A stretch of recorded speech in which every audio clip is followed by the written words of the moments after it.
ADGP Ajith Kumar നൽകിയ അന്വേഷണ report പൂർണ്ണമായും വിശ്വാസത്തിലെടുക്കാതെ കൂടുതൽ അന്വേഷണം വേണമെന്ന് സൂചിപ്പിച്ചുകൊണ്ടുള്ള കവറിംഗ് ലെറ്റർ സഹിതമായിട്ടായിരുന്നു പോലീസ് മേധാവി ഷെയ്ഖ് ദർവേഷ് സാഹിബ് മുഖ്യമന്ത്രിക്ക് റിപ്പോർട്ട് നൽകിയത്.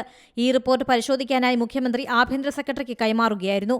കഴിഞ്ഞ ദിവസം മന്ത്രിസഭാ യോഗത്തിൽ പൂരം കലക്കലിൽ അന്വേഷണ റിപ്പോർട്ട് ലഭിച്ചെന്നും അത് പരിശോധിക്കാനായി ആഭ്യന്തര സെക്രട്ടറിക്ക് അയച്ചുവെന്നുമാണ് മുഖ്യമന്ത്രി അറിയിച്ചത്. ഈ അന്വേഷണ റിപ്പോർട്ടാണ് ആഭ്യന്തര സെക്രട്ടറി തള്ളിയത്. വീണ്ടും അന്വേഷണം നടത്താൻ മുഖ്യമന്ത്രിക്ക് ശുപാർശ ചെയ്തു.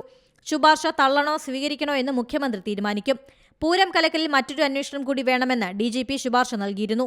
ക്രൈംബ്രാഞ്ച് മേധാവിയുടെ നേതൃത്വത്തിൽ അന്വേഷണം വേണമെന്നാണ് ആഭ്യന്തര സെക്രട്ടറി ശുപാർശ നൽകിയത്.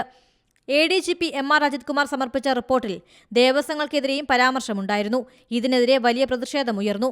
സർക്കാരിന് DGP റിപ്പോർട്ട് കൈമാറിയപ്പോൾ വിയോജനക്കുറിപ്പ് സമർപ്പിച്ചിരുന്നു. ഇതാണ് സർക്കാർ അംഗീകരിച്ചിരിക്കുന്നത്. ADGPക്കെതിരെ ഉയർന്ന ആരോപണങ്ങളിലും അന്വേഷണം വരും. ADGP കൂടി പ്രതിസ്ഥാനത്തേക്ക് എത്തുന്നതോടെ DGP തലത്തിൽ അന്വേഷണം വേണമെന്നാണ് ശുപാർശ. മന്ത്രിസഭായോഗത്തിൽ K. രാജൻ തൃശൂർ പൂരം വിവാദത്തിൽ മറ്റൊരു അന്വേഷണം വേണമെന്ന് ആവശ്യപ്പെട്ടിരുന്നു. പൂരം കലക്കലിൽ പോലീസിന് വീഴ്ച സംഭവിച്ചിട്ടില്ലെന്നായിരുന്നു ADGP MR Ajith Kumar report നൽകിയത്. പോലീസ് കമ്മീഷണർക്കാണ് വീഴ്ച സംഭവിച്ചത്.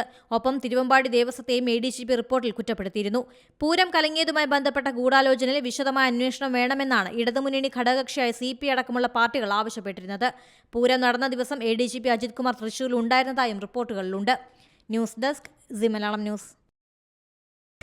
പുതിയ വാർത്തകളും വിശേഷങ്ങളും ഇനി വിരൽ തുമ്പിൽ. എല്ലാ ഡിജിറ്റൽ പ്ലാറ്റ്ഫോമുകളിലും ഇപ്പോൾ സി മലയാളം ന്യൂസ് ലഭ്യം.